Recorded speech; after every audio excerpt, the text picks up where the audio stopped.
शिर्डीच्या साईबाबांच्या प्रचारासाठी अमिताभ बच्चन आणि सचिन तेंडुलकर यांना ब्रँड अँबॅसेडर नेमण्याचा खटाटोप साई संस्थानाने सुरू केलाय। मात्र त्याला जोरदार विरोध होतोय। देवासाठी अँबॅसेडरची खरंच गरज आहे का? पाहुयात हा रिपोर्ट।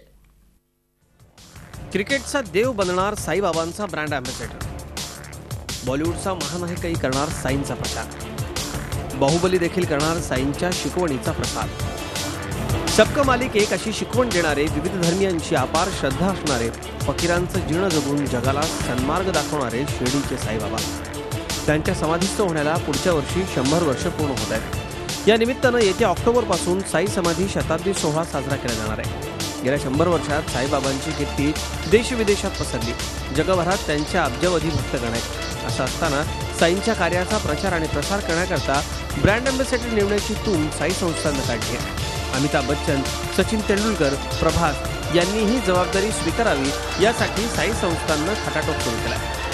दुनिया भर में प्रचार और प्रसार के लिए कॉम्प्लीमेंट्री हो, मददगार साबित हो, ऐसा व्यक्तिमत्व ब्रांड एम्बेसडर के नाते चुना जाए, ऐसा सभी ने विचार किया है। और जो साई बाबा का भक्त भी होना चाहिए, तो अमिताभ बच्चन जी है और सचिन तेंदुलकर जी है, इन दोनों को निवेदन दिया जाए। इन दोनों को विनंती पत्र भी मंदिर की ओर से गया है।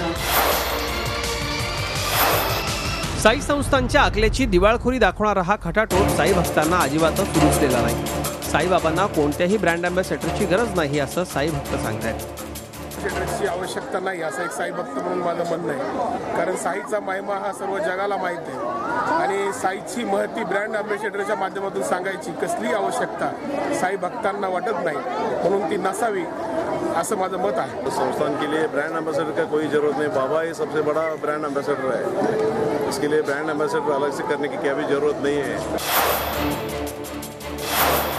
शिर्डीची साईबाबा असो नाहीतर प्रभादेवीचा सिद्धिविनायक, पुण्याचा दगडूशेठ गणपती, त्र्यंबकेश्वर असो नाहीतर घृष्णेश्वर, हे देव स्वतःच मोठे ब्रँड आहेत। त्यांना ब्रँड अँबॅसेडरची गरजच काय असा सवाल आता केला जातोय।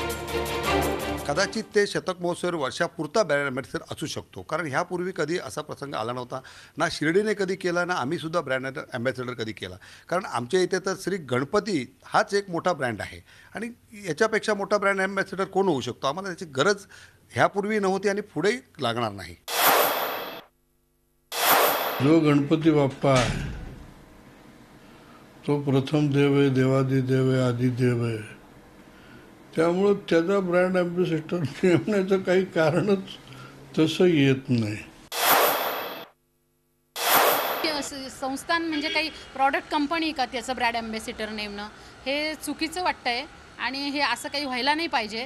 आपल्या हिंदू धर्मामध्ये हे चुकीची पद्धत सुरू होईल।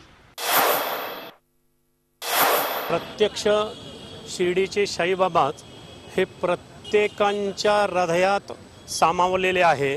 त्यामुळे त्यासाठी सचिन तेंडुलकर असो किंवा अमिताभ बच्चन असो किंवा महाबलीचा प्रभात असो, त्यांची काहीच गरज नाही। भक्तांच्या प्रेमानं कायम ओसंडून वाहणारी ही श्रद्धास्थानं, इथल्या दानपेट्यांमध्ये करोडो रुपयांची माया गोळा होते। देवाच्या चरणी अर्पण केलेला हा पैसा सत्कारणी लागावा एवढीच भाविकांची अपेक्षा असते। ब्रँड अँबॅसेडर सारख्या वायफळ गोष्टींवर खर्च करण्यापेक्षा गोरगरिबांचं हित जपण्याचा प्रयत्न या मंदिराच्या विश्वस्तांनी केला तर ती खरी सेवा होईल। Bureau report, Zee media. Zee 24 तास रहा एक पाऊल पुढे।